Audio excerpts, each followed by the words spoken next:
ميزة جديدة في تطبيق الواتساب. الميزة دي هتحافظ على أمان حسابك على الواتساب، حتى لو الرقم معاك أو رقم الهاتف اللي أنت عامل بيه الواتساب ضاع منك، هتقدر توصل لحسابك على الواتساب بطريقة سهلة وبسيطة، حتى زي ما قلت كده لو الرقم ضاع منك. كل اللي عليك هتمسك الموبايل بتاعك معايا، تمام، مفيش أي مشكلة، وهنبدأ نضغط على الواتساب.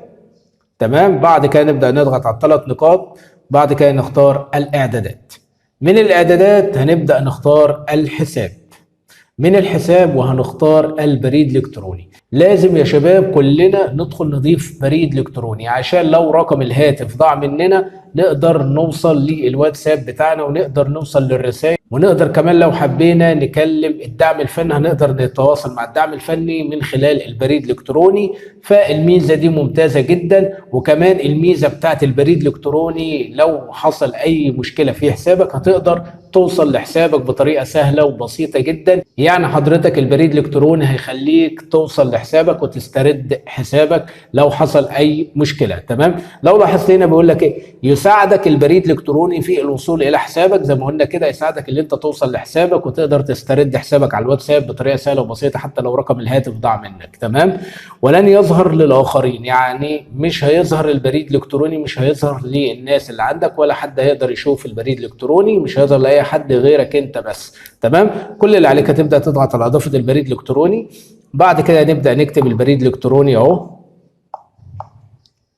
بعد كده 132، بعد كده 541، هنعمل آت.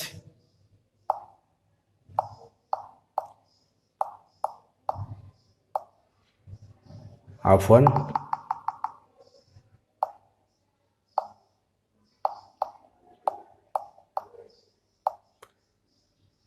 بعد كده يا شباب هنبدأ نقول التالي.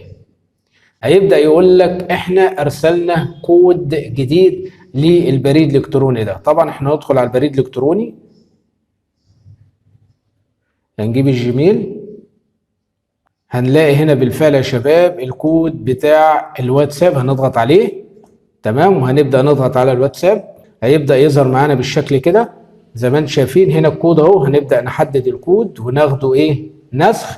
بعد كده هنروح للحساب بتاعنا وهنبدأ نضغط كده. تمام، وهنقول له لصق الكود وهنقول له تحقق.